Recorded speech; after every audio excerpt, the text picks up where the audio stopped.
Thank you, Fatma Bugu Mombasa, and burning issues indeed there. Now we're going to cross over live to Parliament, where my colleague Olive Barrows is also on standby together with our senior political affairs reporter Kennedy Mureithi to get more details there. That's where the president is expected to address the state of the nation. And Olive, just to mention some of the key issues highlighted by some of the residents we've spoken to and our reporters have spoken to across the various places in the country. National security has also come out as a key issue.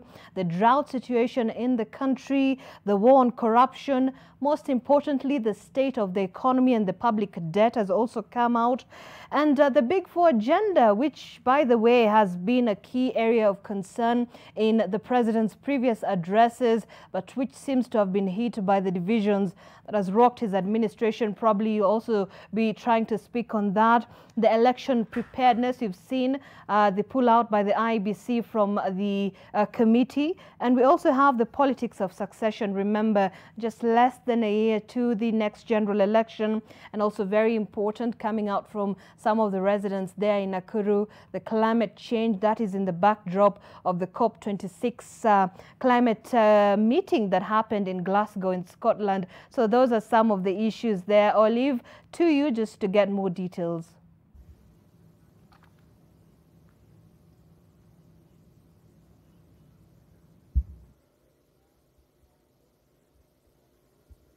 All right, thank you very much, Zainab Ismail in the studio representing all of us here at Parliament Precinct. I'm now joined by two members of Parliament.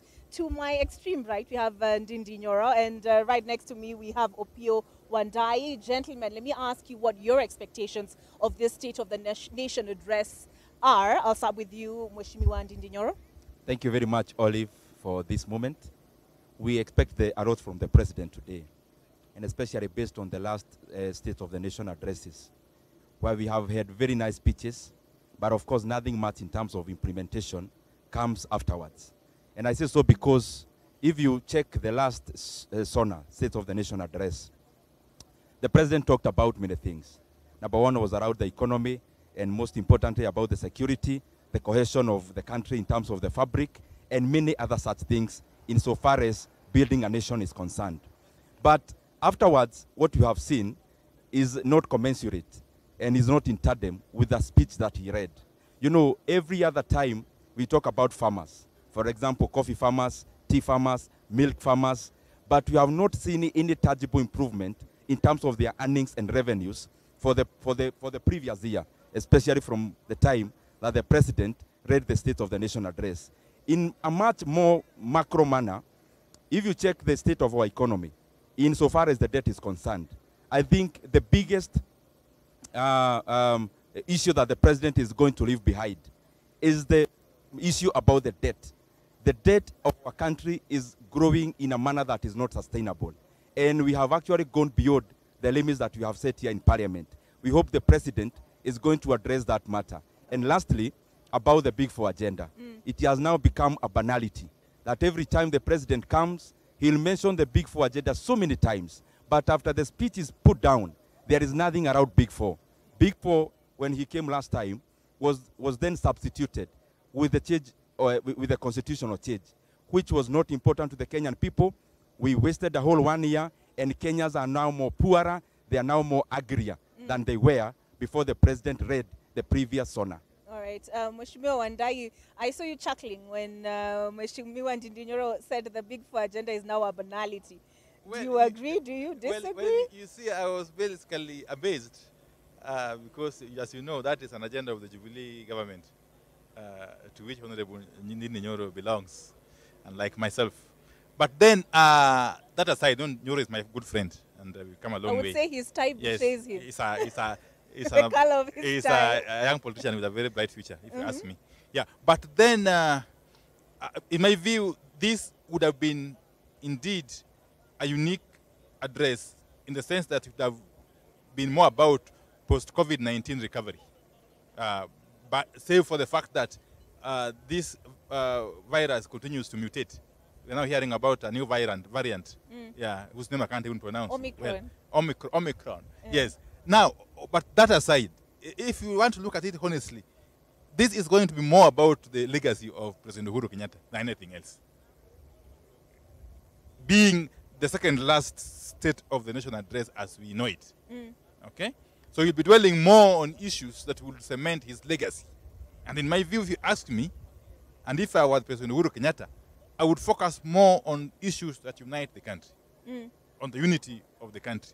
Because as things stand, that perhaps stands out as one of the key legacy issues that Uhuru Kenyatta will be remembered for. Okay? The fact that he's been able to hold the country together against in the midst of all these challenges, that he's been able to reach out to opposition and work jointly, okay, is something that really should be of interest to not only Kenyans, but the world. And therefore, if we were to focus on that alone, that would be good enough. But critical, again, is the issue of corruption. Yes, even though these are the dying days, the dying months of the president's term in office, he still needs to talk about corruption. We have not seen enough activity or action in this regard in the recent months. Okay? We haven't seen action being taken against people who we perceive to have been involved in corruption. So we need to see some kind of reinvigoration of this fight against corruption, even as the president rallies the country behind the unity agenda as we move into the next elections. Yes, which we insist must be transparent, must be free and fair, and must be peaceful to keep the country going forward as one unit. All right. Yes, Ndindi Nyoro, so you're raising your mic higher and higher when the question of unity came up. What's your contribution to that? The unity of our country is very important, Olive.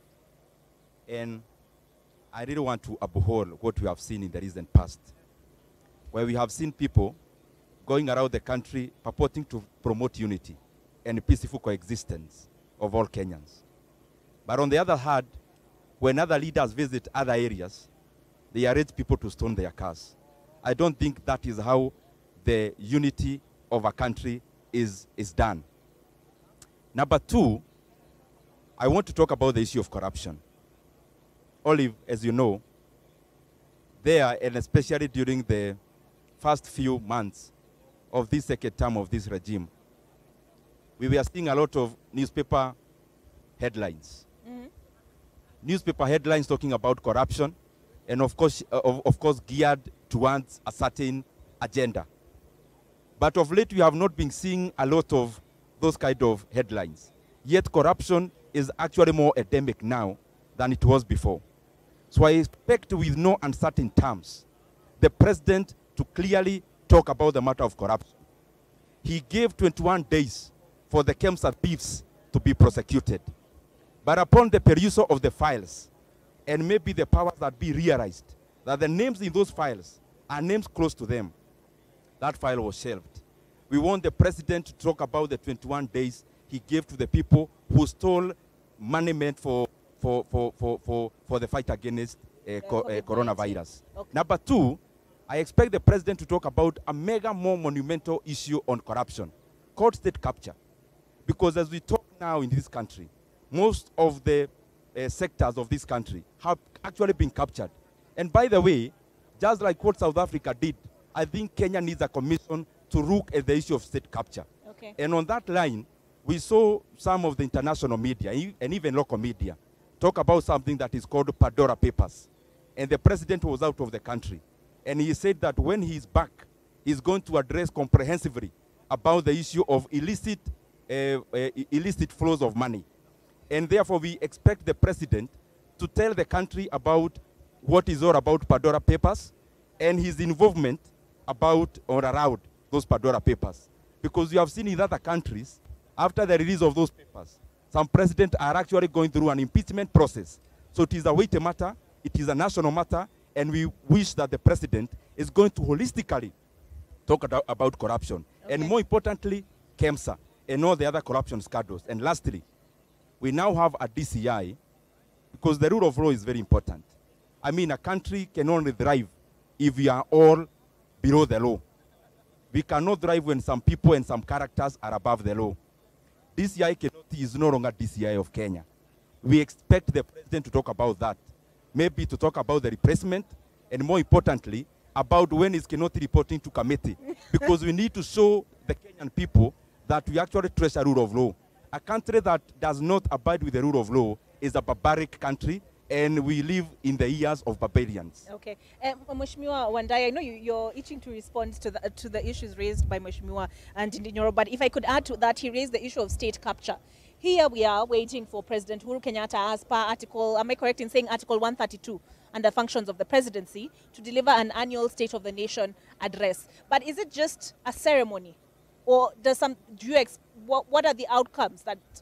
What comes out of this whole exercise? Well, you see, Olive, this was never meant to be just a ceremony. It was never meant to be just a ritual. The Constitution was very clear, and the makers of the Constitution, in providing for it in the very Constitution. Perhaps we must also appreciate that President Uhuru Kenyatta, in his second term, has operated under a very unique environment, if you ask me. Because in the history of this country, or in fact the history of majority of the countries in the world, this is the only country in this term that the president has had a rebellion within his governing party, fomented by none other than his own principal assistant, the deputy president. That rebellion has run for almost the entire time of this second term of the president's term in office. And that could have, in fact, made the president actually lose focus in ordinary times.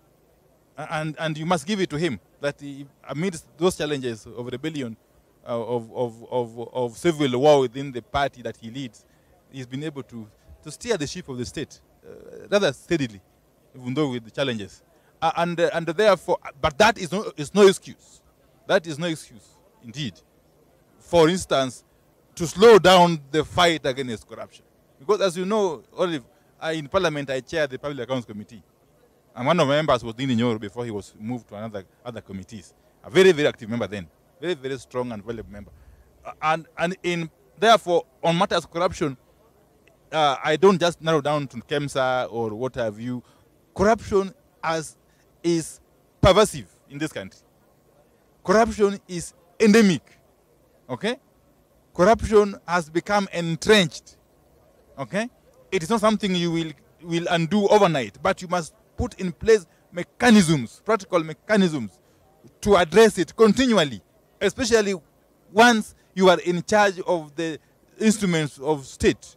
Yes, okay. That is what is expected of you, nothing less than that, yeah. All right, now I know you gentlemen have to go back in and take your seats in the House, but perhaps the last word before I let you go. Mheshimiwa Ndindi Nyoro, Mheshimiwa Wandai says you were serving in Park. Alongside him, you were a very active member before you were rejected. Has Parliament been captured? Who was punished, yeah? Olive, the Parliament that we have now, I want to borrow the words of Opio, is that the President is operating on peculiar circumstances. But on semantics and on principle, I differ with him. The peculiar situation of the President is that we saw an unprecedented move where a ruling party, elected by the majority of Kenyans, with the majority of members of Parliament, decided to silence the opposition and maybe ostensibly to give way for the kind of corruption that is ongoing in this country. And that, of course, led to ostracization of some of the members of the then ruling party, myself being included.